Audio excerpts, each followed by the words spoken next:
복음서 말씀을 통하여서 행하고 지키라 라는 제목을 가지고 말씀을 함께 나누도록 하겠습니다. 하나님 아버지와 우리 구주 예수 그리스도부터 오는 은혜와 평강이 여러분들과 함께 하시길 바랍니다.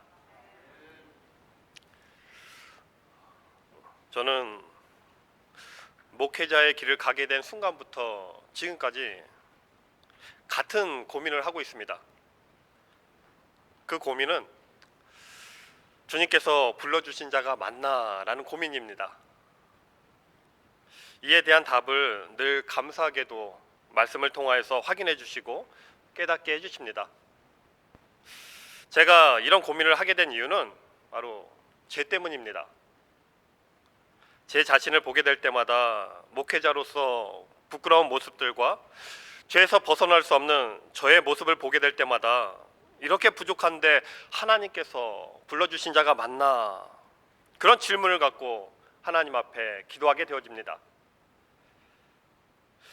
이런 저와 비슷한 문제로 고민을 하던 사람이 바로 루터의 종교개혁 동료였던 멜란 히톤이었습니다. 루터는 혹시나 죄를 지으면 어떻게 하나 두려움에 사로잡혀서 머뭇거리는 친구 멜란 히톤에게 편지를 씁니다. 그때 루터가 한 유명한 말이 있습니다. 담대히 죄를 지어라. 그러나 더 담대히 그리스도를 신뢰하라. 편지를 씁니다. 이 편지의 내용을 제가 더 인용해서 말씀을 드리겠습니다. 이 땅에서 육체를 덧입고 살아가는 한 죄의 세계를 피할 수 없다.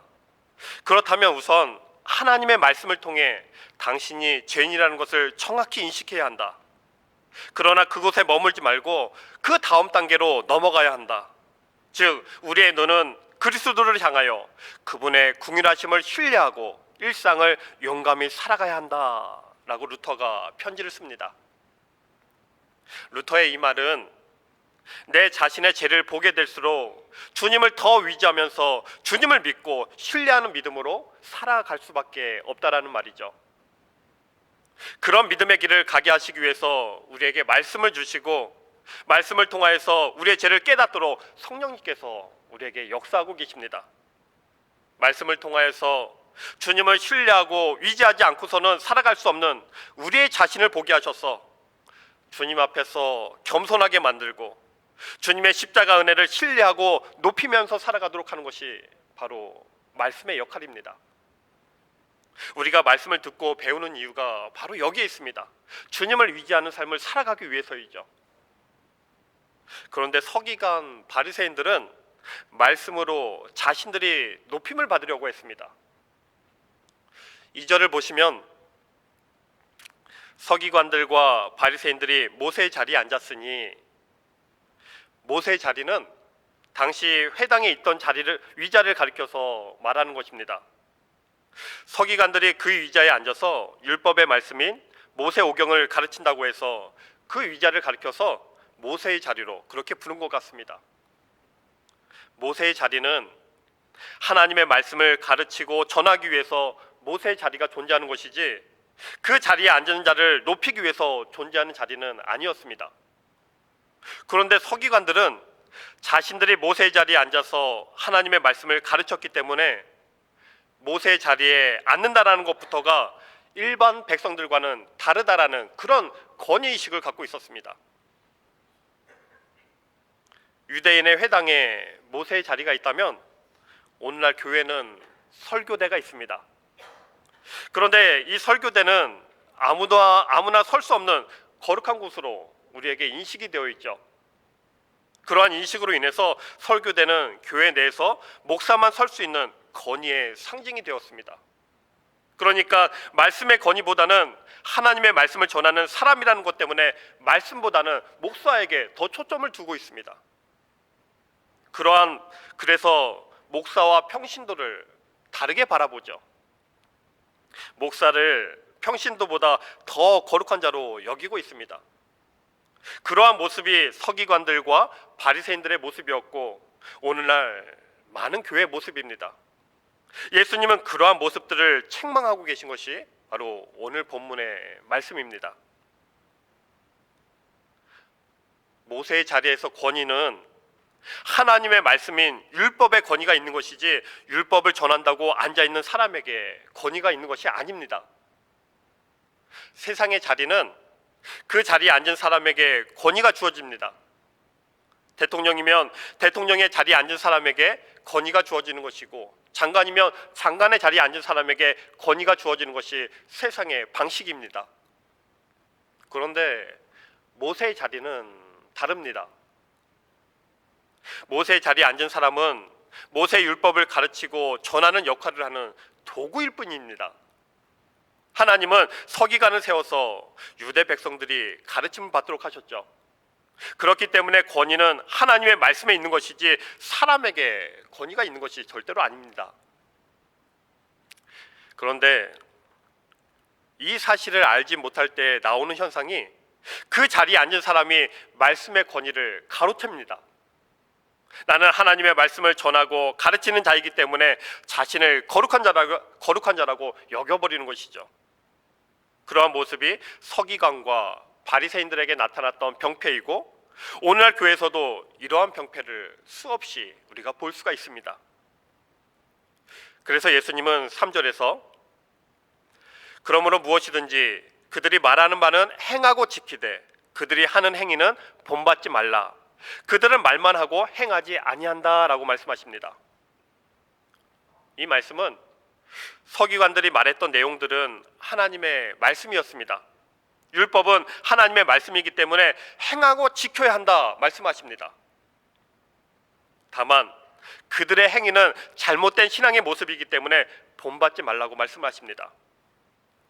서기관들은 하나님께서 율법을 주신 의미를 몰랐기 때문에 율법을 지키고 행하는 것으로 그렇게 가르쳤습니다. 그런데 예수님은 그들을 향하여서 말만 하고 행하지 않는 자들로 책망을 하십니다. 여러분들은 하나님의 말씀을 지킨다라는 의미를 어떻게 생각하고 계십니까? 말씀대로 살아가는 것을 지키고 행하는 것으로 우리가 그렇게 이해를 하고 있죠.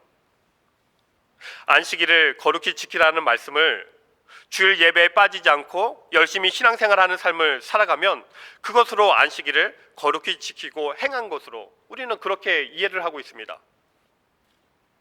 이웃을 사랑하라는 말씀은 어려운 자들을 도와주는 것으로 이웃을 사랑하라는 말씀을 지키고 행한 것으로 우리는 그렇게 생각을 하고 있습니다.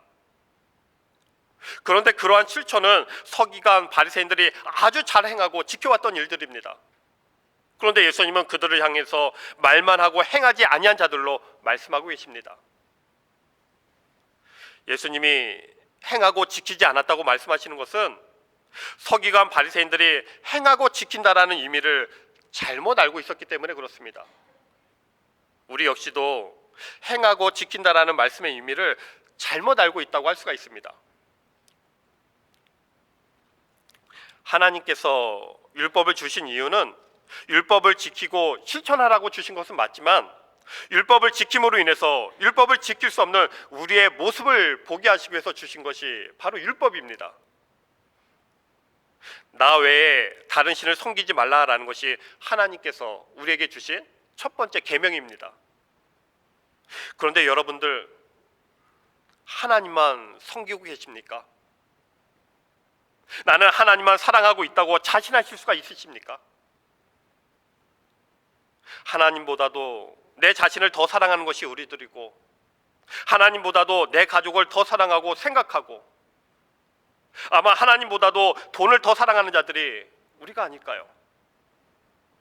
그런 우리들이 오직 하나님만 섬긴다고 할 수가 있는 자들입니까? 이처럼 하나님의 율법은 우리로 하여금 하나님의 말씀을 지킬 수 없는 자들임을 드러내고 있습니다. 우리가 하나님의 율법을 통하여서 깨닫게 되어지는 것은 율법을 지켜 행하지 못하는 우리의 현실이죠. 신명기 5장 8절에서 9절을 보시면 너는 자기를 위하여 새긴 우상을 만들지 말고 위로 하늘에 있는 것이나 아래로 땅에 있는 것이나 땅 및 물속에 있는 것에 어떤 형상도 만들지 말며 그것들에게 절하지 말며 그것들을 섬기지 말라. 나 내 하나님 여호와는 질투하는 하나님인즉 나를 미워하는 자의 죄를 갚되 아버지로부터 아들에게로 3, 4대까지 이르게 하거니와. 이 말씀은 하나님 외에 다른 신을 섬기는 자는 저주하여서 멸망시켜버리겠다라는 그런 말씀입니다. 아주 두려운 말씀이죠. 그렇기 때문에 율법을 통하여서 우리가 알게 되고 깨닫게 되어지는 것은 하나님의 말씀을 지키지 못하는 내가 멸망받을 자라는 그 사실을 알게 되어지는 것입니다. 즉 하나님과 함께할 수 없는 존재임을 깨닫게 하시기 위해서, 우리의 죄를 보게 하시기 위해서 주신 것이 율법입니다. 내가 얼마나 하나님과 상관없는 모습으로 살아가고 있는지 우리의 모습을 거울로 보려고 주신 것이 율법이지, 지키고 행해서 믿음이 좋은 사람으로 높임받으라고 주신 것이 율법이 아닙니다. 여러분들은 거울을 하루에도 몇 번씩 보실 것입니다. 거울을 보시는 이유가 무엇입니까? 지금 나의 상태가 어떤가? 옷이 나에게 어울리나 안 어울리나? 무엇이 묻은 것이 없나? 깔끔한가? 그런 나를 보기 위해서이죠. 말씀이 바로 그런 역할을 합니다. 하나님의 백성으로서 내가 바른 옷을 입고 있나? 더러운 것을 묻히고 살아가지는 않나? 그런 나를 보게 하는 것이 바로 말씀입니다. 율법을 통하여서 하나님보다 나를 더 사랑하고 세상의 것에 더 마음을 두고 살아가고 있는 나를 보게 하셔서 하나님과 함께 할 수 없는 우리의 죄를 보게 되는 것이 바로 율법을 행하고 지킨다라는 의미입니다. 그렇기 때문에 우리가 율법을 행하고 지키게 되면 그 율법으로 인하여서 내가 왜 하나님과 함께 할 수 없는 자인가, 그 사실을 깨닫고 나의 불의함을 보게 되기 때문에 저절로 내 자신이 낮추어질 수밖에 없는 것이죠. 당당하던 사람도 자신의 불의함이 드러나게 되면 겸손하게 되는 것처럼 우리의 죄의 모습을 보게 되고 깨닫게 되어서 겸손하고 낮아진 모습으로 주님께 나오게 되어지는 것이 바로 율법을 지켜 행하는 사람에게 맺어지는 열매입니다. 그런데 서기관 바리새인들은 율법을 통해서 자신들의 죄를 보는 것이 아니라 율법을 가르치기 때문에 자신들이 높아지려고 했고 존경받으려고 했습니다. 그래서 그들이 율법을 아무리 행하고 지킨다고 할지라도 주님이 보실 때에는 행하고 지키는 자들이 아니었습니다. 그래서 예수님께 말만 하고 행하지 않는다라는 책망을 듣게 되었던 것이죠. 오늘날 한국교회가 이처럼 행하고 지키라는 의미가 어떤 의미인지를 제대로 이해를 하지 못한 채 행하고 지키라고 말을 하고 있습니다. 서기관 바리새인들처럼 하나님께서 이렇게 말씀하셨으니까 말씀하신 대로 실천하고 살아가는 것이 믿음이 좋은 것이고 하나님의 백성이다, 그렇게 살아가면 하나님이 복을 주신다, 이런 가르침은 정말 잘못된 가르침입니다. 말씀대로 지키며 살아가려고 애를 쓰면서 내가 믿음이 좋은 사람이라는 것을 인정받으려고 한다면 그런 모습이 예수님께서 보실 때에는 말만 하고 행하지 않는 모습일 수가 있다는 것을 여러분들이 아셔야 합니다.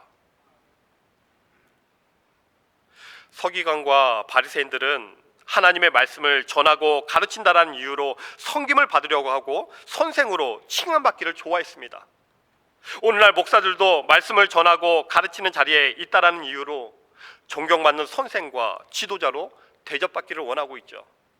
그런데 예수님은 그러한 행함을 본받지 말라라고 말씀을 하십니다. 진심으로 말씀을 행하고 지키는 사람은 말씀을 통하여서 하나님과 함께 할 수 없는 자신의 죄를 쉴 새 없이 보게 되고 깨닫게 되어지면 자신을 불쌍히 여겨달라는 그런 심령으로 주님께 나와질 수밖에 없는 것입니다. 하나님은 말씀을 통하여서 이제 제발 하나님을 보는 자로, 하나님을 위기하는 자로 살아가라는 말씀입니다. 너희의 모습을 보면 볼수록 희망이 없음을 깨닫고 그 자리에서, 그 길에서 돌이켜서 하나님의 사랑을 알고 주님께 돌아오라는 것이죠. 그것이 바로 하나님의 말씀입니다. 그 하나님의 말씀 앞에서, 그 하나님의 외침 앞에서 죄인된 나를 어떻게 내세우고 자랑하고 높임을 받으려고 할 수가 있겠습니까? 그런데 서기관들과 바리새인들은 율법을 가르친다라는 것으로 자신들이 높임받기를 원했습니다. 4절에서 7절을 보시면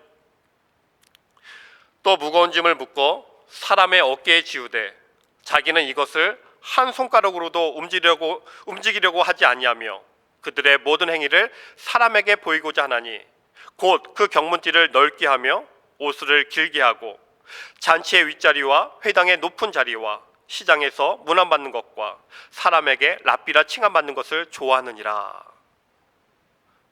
서기관들은 십계명에 216개의 세부 조항을 만들어서 백성들에게 지킬 것을 요구했습니다.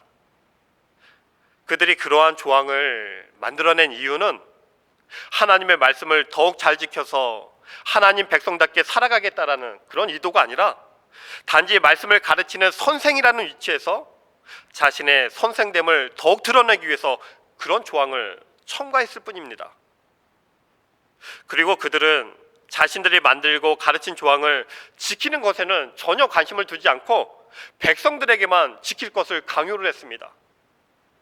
그래서 예수님은 무거운 짐을 묶어 사람의 어깨에 지우되 자기는 한 손가락으로도 움직이려고 하지 아니한다 책망을 하시는 것이죠. 또 경문띠를 넓게 한다고 하는데 경문이라고 하는 것은 4개의 성경 구절을 적어 넣은 작은 상자를 말합니다. 그 성경 구절은 출애굽기 13장 9절, 신명기 6장 5절에서 6절에 있는 말씀으로 내 손의 기호와 내 미간의 표를 삼고 여호와의 율법이 내 입에 있게 하라. 오늘 내가 내게 명하는 이 말씀을 너는 마음에 새기고 내 자녀에게 부지런히 가르치며 집에 앉았을 때에든지 길을 갈 때에든지 누워 있을 때에든지 일어날 때에든지 이 말씀을 강론할 것이며, 이런 구절을 적어 넣은 상자가 바로 경문입니다. 화면에 보시면 보이시죠? 그 경문을 끈으로 묶어서 이마에 붙이고 또 심장에 가까이 붙였다고 합니다. 그들이 처음에는 하나님의 말씀을 생각하고 마음을 두면서 자녀들에게 가르치며 살겠다라는 그런 굳은 결심의 의미로 말씀을 적어서 다닌 것으로 그렇게 우리가 짐작해 볼 수가 있습니다. 그런데 그러한 마음들은 사라지고 점차 자신들의 경건을 보여주기 위한 가시용이 되었던 것이죠. 또 옷술은 겉옷에 내 귀퉁이에 달려있던 청색실로 짠 술을 말하는데 이 역시 자신의 경건을 드러내기 위한 목적으로 달고 다녔다고 합니다. 또한 잔치의 윗자리와 회당의 높은 자리에 앉기를 좋아했고 시장에서 문안받고 랍비라고 칭함받는 것을 좋아했다라는 것도 한마디로 사람들이 자신을 알아주기를 원했고 또 그것을 즐겼다라는 것을 의미하는 것이죠. 그러니까 온통 그들의 관심은 난 말씀만 생각을 하고 경건한 사람이니까 나를 존경하라는 말입니다. 존경받고 높임을 받으려는 자들이 바로 서기관, 바리새인들이었습니다. 이것이 바로 그들의 행함이었습니다. 이러한 행위를 본받지 말라고 말씀하시는 것은 하나님의 율법에서는 절대로 그런 행위가 나올 수 없다라는 말씀이죠. 저주에 갇힌 불쌍한 자들이 우리들의 힘을 보게 하셔서 주님께 소망을 둔 자로 나오게 하는 것이 바로 말씀입니다.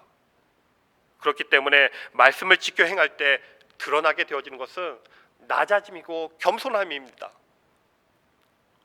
그런데 말씀을 모르면서 자신의 죄의 모습을 보지 못하기 때문에 교만이 나타나게 되어지는 것이죠. 자신이 한 일을 자랑하면서 내세우면서 자신이 높임 받으려고 하는 것이 바로 제약된 인간의 습성입니다. 오늘날 교회가 지키고 행하는 것을 크게 오해를 하고 있습니다. 그렇기 때문에 말씀을 지키며 살아가는 것을 믿음 있는 자로, 믿음의 열매로 이해를 하고 있습니다. 그래서 많이 실천하고 지키는 사람을 믿음이 좋은 사람으로 높이고 있죠. 그리고 그런 사람들을 집사로, 권사로, 장로의 직분을 부여하고 있습니다. 그래서 한국교회에서 직분은 묵시적으로 믿음의 순위가 되어 있습니다. 장로일수록 더 믿음이 좋은 사람으로 인정받고 있는 것이 한국교회의 모습이죠. 그러한 모습들이 모두 말씀과 상관이 없는 모습입니다. 서기관 바리새인들은 자신들은 말씀을 가리키는 자들이기 때문에 일반 백성들의 믿음과 똑같은 믿음이 아니라고 생각했습니다. 그래서 그들은 잔치의 윗자리, 회당의 높은 자리, 시장에서 문안받는 것, 사람에게 랍비라고 칭함받는 것을 좋아했던 것입니다. 나는 말씀을 가르치는 사람이고 나는 거룩한 자다, 이런 사고방식이죠. 이런 모습들이 하나님의 말씀을 오해를 하고 말씀의 본질을 알지 못해서 보여지고 있는 병폐입니다. 우리들도 목사와 평신도의 믿음을 같은 믿음으로 보지를 않고 있으실 것입니다.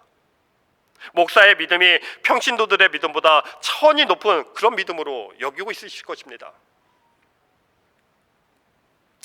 예수님은 그런 생각을 갖고 있는 우리들의 생각을 다 무너뜨려 버리십니다. 8절에서 10절을 보시면, 그러나 너희는 랍비라 칭함을 받지 말라. 너희 선생은 하나요. 너희는 다 형제니라. 땅에 있는 자를 아버지라 하지 말라. 너희의 아버지는 한 분이시니 곧 하늘에 계신 이시니라. 또한 지도자라 칭함 받지 말라. 너희의 지도자는 한 분이시니 곧 그리스도시니라. 우리에게 선생은 그리스도뿐이니까 그 누구도 랍비라고 칭함 받으려고 하지 말라고 말씀하십니다. 아버지도 하늘에 계신 하나님 한 분이시니까 이 땅의 누구도 아버지라고 칭함을 받지 말라고 말씀하십니다. 지도자도 그리스도 한 분이시기 때문에 땅에서 그 누구도 지도자라 칭함을 받지 말라고 예수님은 말씀하십니다. 이 말은 서기관 바리새인들이 스스로를 랍비로 여기고 영적인 아버지라고 여기고 지도자로 여겼다라는 말이죠. 지금의 교회도 목사를 영적인 아버지로, 영적인 지도자로 생각하고 있습니다. 그런데 예수님의 말씀은 그 수직관계를 무너뜨려서 수평관계로 만들고 계십니다. 너희들은 선생도 아버지도 지도자도 될 수 없다. 모두가 다 형제다. 수평관계로 말씀하십니다. 이 말을 오해하시면 안 됩니다. 세상에서의 스승과 제자의 관계나 가정에서 아버지의 관계를 부인하라, 그런 말씀은 아닙니다. 예수 그리스도를 믿는 믿음의 세계에서는 오직 예수 그리스도 한 분만이 우리의 스승이시고 지도자이시고 하나님만이 아버지이시기 때문에 그 안에서는 누구도 스승으로서 지도자로서 나서지 말라라는 말씀입니다. 그것이 바로 믿음의 세계입니다. 교회의 머리는 예수님이십니다. 그렇기 때문에 교회에서 목사가 말씀을 가르치는 것이 아니라 말씀은 성령이 가르치십니다. 우리가 말씀을 깨닫게 되어지는 것은 성령으로 인해서죠. 요한일서 2장 27절을 보시면, 너희는 주께 받은 바 기름 부음이 너희 안에 거하나니 아무도 너희를 가르칠 필요가 없고 오직 그의 기름 부음이 모든 것을 너희에게 가르치며, 성령께서 우리를 가르쳐 주신다라고 말씀하고 있습니다. 목사인 저도 성령의 도우심으로 말씀을 깨닫고 깨달은 말씀을 여러분께 전하고 있을 뿐입니다. 제가 이 자리에 서 있는 이유는 하나님께 받은 말씀을 전하고 가르치는 도구로서의 역할을 하고 있을 뿐인 것이죠. 저 역시도 여러분들과 마찬가지로 예수의 피가 아니면 구원받을 수가 없는 존재입니다. 저와 여러분들은 같은 죄인이고 주님께 용서를 받은 자입니다. 그렇기 때문에 여러분들에게 제가 높임받을 이유는 없는 것이죠. 물론 교회에서 목사로서 여러분들을 가르치고 영적인 도움을 주는 역할로 하나님께 쓰임받고 있을 뿐입니다. 집사, 권사, 장로 다 마찬가지죠. 봉사의 위치는 다를 뿐이지 이것이 믿음의 순위는 절대로 아닙니다. 다 형제라는 말씀은 목사와 평신도들 간에 높고 낮음이 없다라는 말씀입니다. 우리 모두는 죄인된 자로서 낮아진 자리에서 주를 바라보는 관계로 함께 해야 할 그런 자들이라는 말씀이죠. 그렇기 때문에 말씀은 어떤 경우라도 우리를 자랑하고 높이는 그런 수단이 될 수가 없는 것입니다. 말씀은 예수님만을 증거하고 드러내는 것이 말씀이지 사람을 높이는 것은 말씀의 역할이 아닙니다. 그래서 여러분들이 정말로 말씀을 아시고 말씀을 행하고 지키는 자로 살아가신다면 그 증거는 나를 죽음에서 건지신 주를 바라보고 주님을 더욱 의지하고 신뢰하는 믿음으로 살아가야 하는 것입니다. 그리고 우리가 진심으로 주님의 용서의 은혜가 필요한 자들로 주를 바라보는 공동체로 함께하고 있다면 높고 낮음의 관계로 나타날 수가 없는 것이죠. 다 한 형제라는 수평 관계에서 주님의 은혜에 감사하면서 섬기는 관계로 모여져야 하는 것입니다. 그런 모습이 진심으로 말씀을 알고 지키고 행하는 자의 모습이 되어지는 것입니다.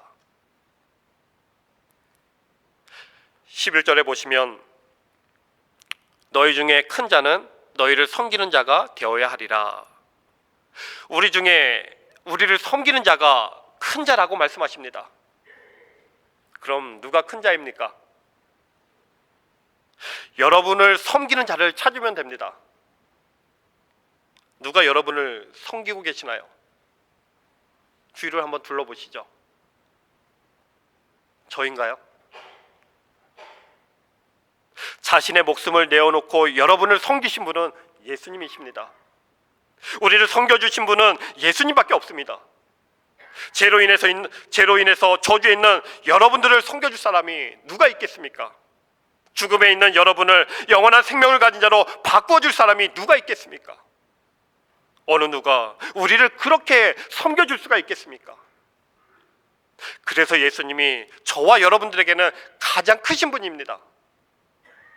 그 크신 예수님 앞에서 저와 여러분은 모두가 다 작은 자입니다. 그런데 예수님이 크신 분임을 모르니까 작은 자들끼리 누가 큰 자이고 누가 작은 자인가, 누가 믿음이 좋고 누가 거룩한 자인가 그렇게 판단하고 있는 것이 오늘날 교회의 모습이라고 할 수가 있습니다. 그런 모습들이 말씀을 말하고 있지만 말씀의 의미를 모르는 것이고 하나님을 말하면서도 하나님의 은혜를 알지 못하는 모습이라고 할 수가 있습니다. 오늘 저와 여러분들에게 중요한 것은 우리에게 말씀을 주신 의미를 우리가 알아야 합니다. 말씀을 통해서 내가 어떤 자인가를 볼 수 있어야 합니다. 그러면 가진 것이 있든 없든 내가 하나님의 사랑을 받을 수 없는 자라는 사실을 알 수가 있습니다. 그러면 주님 앞에 나를 불쌍히 여겨달라고 내 자신을 낮출 수밖에 없는 것이죠. 나를 불쌍히 여겨달라며 주님의 은혜를 구하며 살아갈 수밖에 없는 자들이 바로 저와 여러분들입니다. 그러한 모습이 낮아진 자이며 그러한 믿음으로 살아가는 자가 하나님 나라에서 높임을 받는다라는 말씀입니다. 여러분들은 말씀을 통해서 여러분 자신을 보는 일에 게으르지 마시기 바랍니다. 그렇게 말씀을 지켜 행함으로 여러분의 모습을 깨달아 가시면서 오직 우리의 스승이 되시고 지도자가 되시는 예수 그리스도를 위지하는 삶을 살아가시기를 바랍니다. 예수 그리스도의 은혜를 마음에 두고 주님을 위지하며 살아가는 자가 바로 말씀을 행하고 지키는 자입니다. 그리고 우리 모두는 한 형제입니다. 형제된 우리들은 주님의 은혜를 위지하며 함께 섬기며 주의 사랑을 나누며 주님의 말씀을 행하고 지켜나가야 하는 자들임을 잊지 마시기 바랍니다. 모든 지각에 뛰어난 평강의 하나님이 예수 그리스도 안에서 우리의 생각과 마음을 지켜주실 것입니다. 아멘. 기도하시겠습니다.